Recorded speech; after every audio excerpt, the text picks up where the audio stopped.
but you can't bear to hear me now. Are you ready for this? Yeah.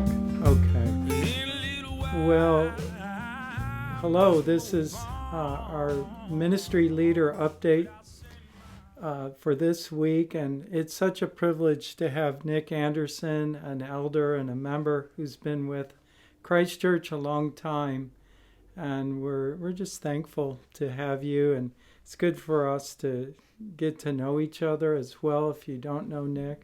So I'm going to ask a few questions to get to know you.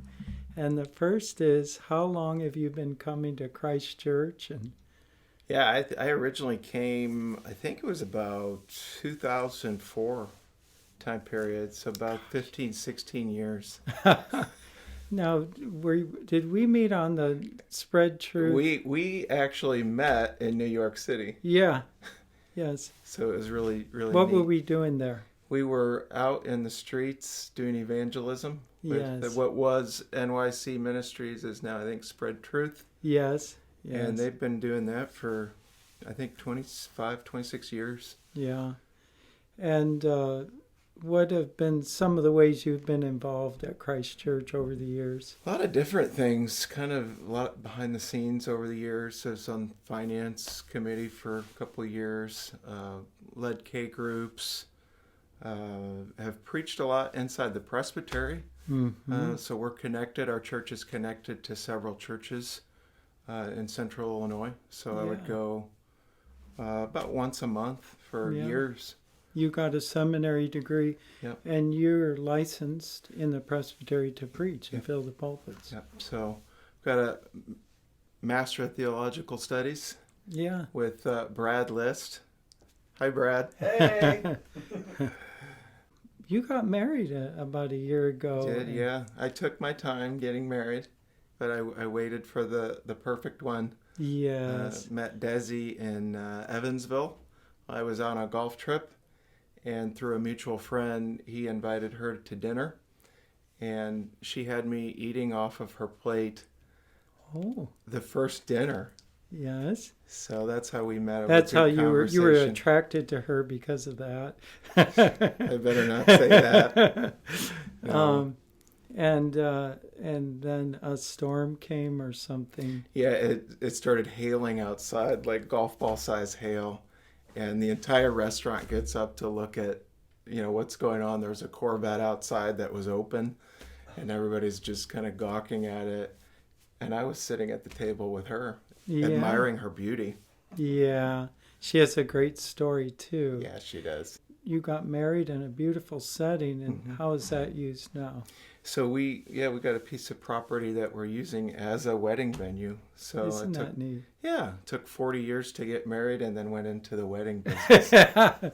And you also work, where do you work right now? I work for Dell Technologies. So I handle accounts for some of the local companies like OSF and Country Financial. That's great. And how long have you been an elder? I've been an elder only for about a year, give or take a few months maybe, but yeah. Mm-hmm. Well, we're just so thankful for you and what God has done over the years, and for Desi now too. Yeah.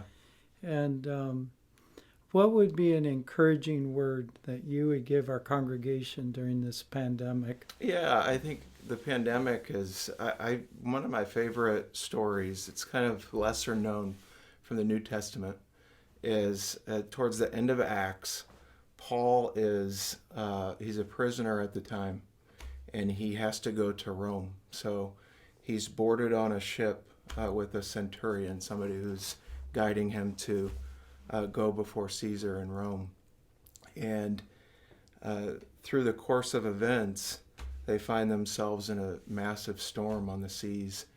And Paul's encouragement to the people on the ship who are running the show, he's the prisoner, and it's a little bit of a epic comedy of kind of how the entire world system, so to speak, fails, and the Lord raises up his people to provide safety and salvation amidst storms. So during that trip, didn't he encourage them with the first word, that we're going to be shipwrecked. He said, we're going to be shipwrecked. Listen to me, basically. Yeah. And they don't listen to him. They keep going. Yes. But through it, you watch Paul be risen up as from a prisoner to the leader, to lead them to safety, to the point where he's breaking bread with these prisoners. At one point it says all hope of being saved had been lost. Paul's raised up to say, no, we're actually going to make it. And the Lord uses him while he's at the same time kind of showing the hilariousness of what maybe you could say the world trusts in, with even the ship that they're on has the godheads of the sea protectors on them. Yeah, and the ship crashes, but the people are saved as he had promised. And he ends up getting bit by a snake, and On the island of Malta. him. Yeah.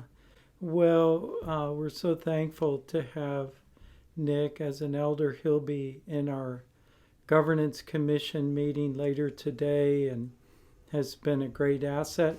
We're glad you tuned in. The Lord bless you. We love you, and we look forward to seeing you next week.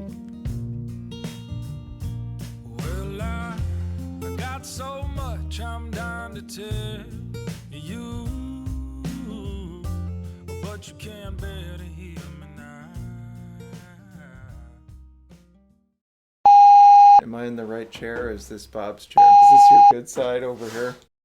Are my teeth clean? Mm-hmm. Okay, clean enough, I mean. Thank you, Brad, for everything you do. Go, Brad!